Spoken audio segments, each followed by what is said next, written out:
I know I wrote a book, right? It's called Buy a Game, and it's free. Click the link down there, you got it. DreAllDay.com. This morning we're talking about expectations. What's up, Australia? 2 Australias. Bahrain is here. Muhammad, what's going on? This morning we're talking about expectations. And I've talked about expectations before. Different types of expectations. Some people say, you shouldn't expect anything because then, what's up, Mel from Cali? Tanya Wagonman. Some people say you shouldn't expect anything because then you won't be disappointed. This is one of the dumbest things I've ever heard in my life. You should definitely expect.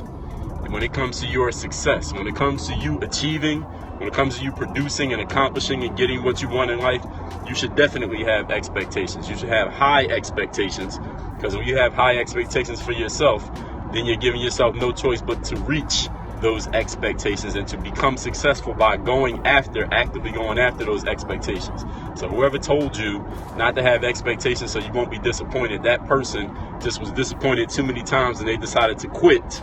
They decided to quit expecting great things of themselves and expecting great things of their life, and then they're trying to pass that advice on to you. Be smart and do not take that advice. Now, what I'm going to talk about in this stream is not that.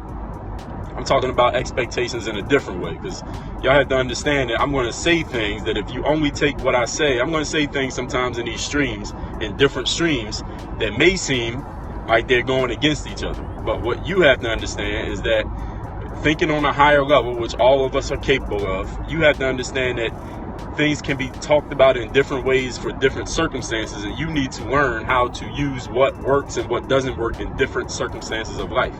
For example, you ever heard people say sometimes it's better not to draw attention to yourself? And in life, there are times it's great not to draw attention to yourself, but there are other times when you need to draw attention so that people know who you are. So it doesn't mean that you're confused as to should I be quiet or should I make a whole lot of noise. It's you need to understand the difference of timing of when it makes sense to do one, when it makes sense to do the other. So with that being said, today I'm talking about expectations as far as what you're heading into. So sometimes people head into an event or a situation or a job or a business, and they come to me or somebody else and they say, well, I'm about to do this thing and I heard you did it before, I saw you did it before. What should I expect? What should I expect? What should I expect when I go to this basketball tryout? What should I expect when I start this business? What should I expect when I go play in this golf tournament? What many of you need to understand, what should I expect when I go on this date? What many of you need to understand is sometimes in life it's better to not expect anything. Sometimes in life it's better to not expect anything. For example, in golf, I don't play golf, but all y'all know what golf is. In golf, they say that the young, inexperienced golfer has an advantage over the experienced golfer. And the reason is the experienced golfer, when they line up that shot that they trying to win the tournament, they know everything that could possibly go wrong. They remember that time 10 years ago when they could have won the tournament with that one putt and they missed it 3 feet to the right. They remember that time last week when they shagged their tee shot and it went off into the woods and they lost 2 strokes and ended up finishing in 8th place instead of finishing in 4th place. They know every possible sand dune on a golf course, so they know exactly where that ball could go. And we all know that where you anything that you focus on, you tend to create. So the older golfer that even has more experience and knows everything to expect can sometimes think their way into failure just because they know everything that could possibly happen. They know not only the good stuff, but they know the bad stuff. Sometimes in life, and they say conversely, the young golfer who doesn't know anything, has no experience, has an advantage over the older golfer simply because the young golfer doesn't know what could possibly go wrong. The young golfer doesn't know about all the setbacks. The young golfer doesn't know about all the ways they could possibly fail and mess up and blow the game, the match winning putt or whatever you call it in golf. Sometimes it's better to not know anything. And often, especially in the world that we live in today, I get a lot of young athletes coming to me. They say, well, I got basketball tryouts coming. I'm about to go to this camp. What should I expect?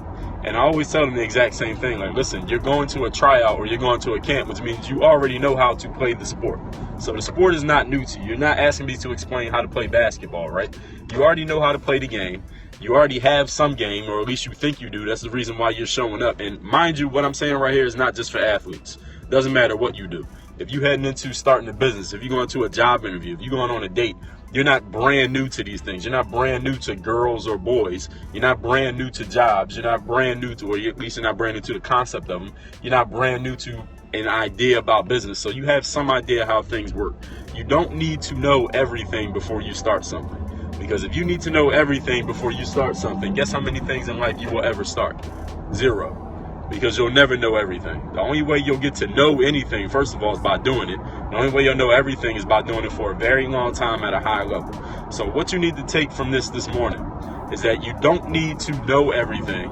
Your expectations can sometimes be absolute 0 because it makes sense to not know all the pitfalls, not know everything that could go wrong. Any of you think about something that you've done successfully in life, anything that you consider yourself to be successful at, ask yourself, if you knew everything you would have to go through to get there, would you have gone at it with the same level of energy, with the same level of confidence, with the same level of belief that you went through it with? If you knew everything that could possibly go wrong, if I knew everything that could possibly go wrong when I first wanted to start playing ball overseas, I don't know if I would have did it. Actually, I probably still would have did it, but who knows?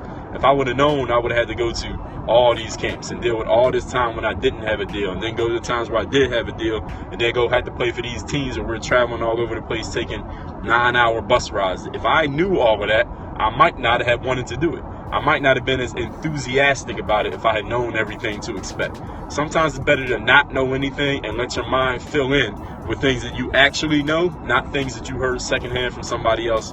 Because another thing you got to understand is their experience is not necessarily going to be your experience.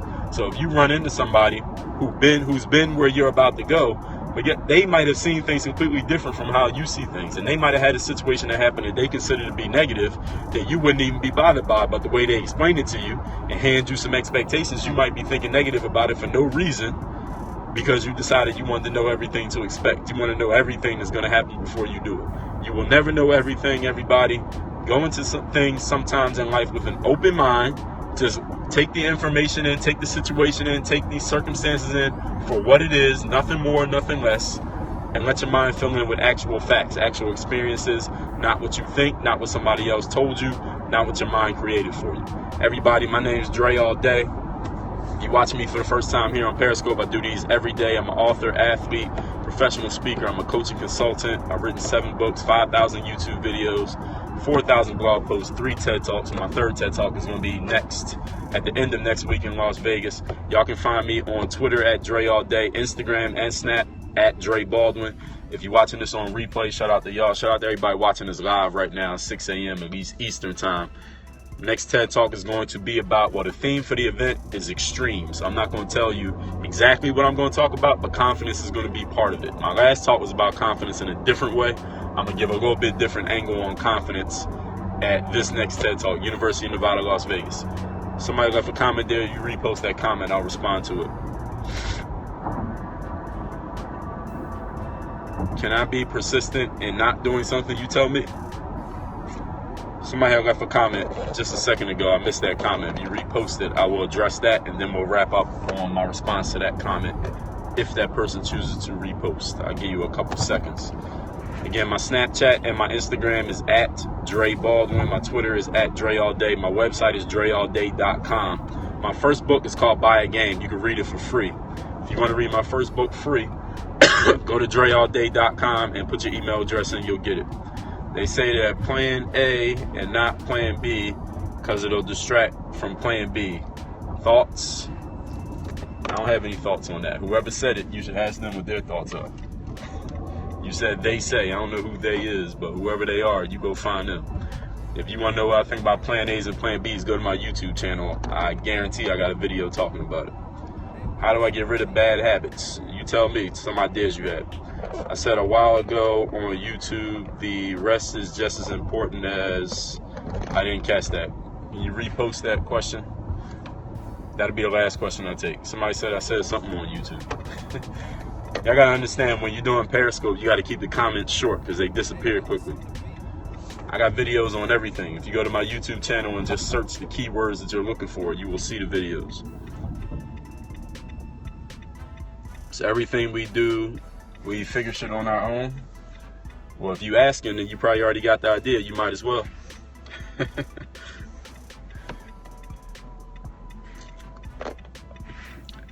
The rest is just important as the work that I mean in basketball, training terms, and everything. What's your knowledge on lifting even though your arms are dead? You need rest. If your arms are dead, you feel like your arms are dead, then what you're going to be able to lift? Probably not much. You should probably get with a trainer, someone who knows what they're doing, who can give you some better information, because lifting weight answers and questions are very subjective. It's not just a black and white of you do this, you should do this. If you feel this, you should do that. It's not that black and white. You need someone who can look at your situation, and give you specific information. It's all very subjective. So if you try to do it just by what somebody else did or some principle that somebody else said, you're probably shorting yourself. She said I got a news voice like on TV. Well, that's what's up. That means I need to be on TV. My podcast will be starting this spring, so probably no later than April. Well, I appreciate that. I take that as a compliment. Drea XOT. I appreciate that. Well, thank you. That's what I'm gonna be. I guess podcasting. I mean, how many people really watch the news? How many of y'all watch the news? Anyway, my name is Dre All Day. Y'all have a great Monday. I already told y'all where to find me. Get my first book for free. Shout out to London. Get my first book for free. Go to dreallday.com. Put in your email address. We'll send it to you by email. Work on your game. Dre All Day. Make sure you follow me on social media, Snapchat. You see it right there. The code's gonna come up. Dre Baldwin. My Instagram is the same name, at Dre Baldwin. My Twitter and my Periscope, both at Dre All Day. Y'all know my website, dreallday.com. Any business inquiries, hit me via email, dre@dreallday.com, or you can just send me a snap. Work on your game. Dre All Day.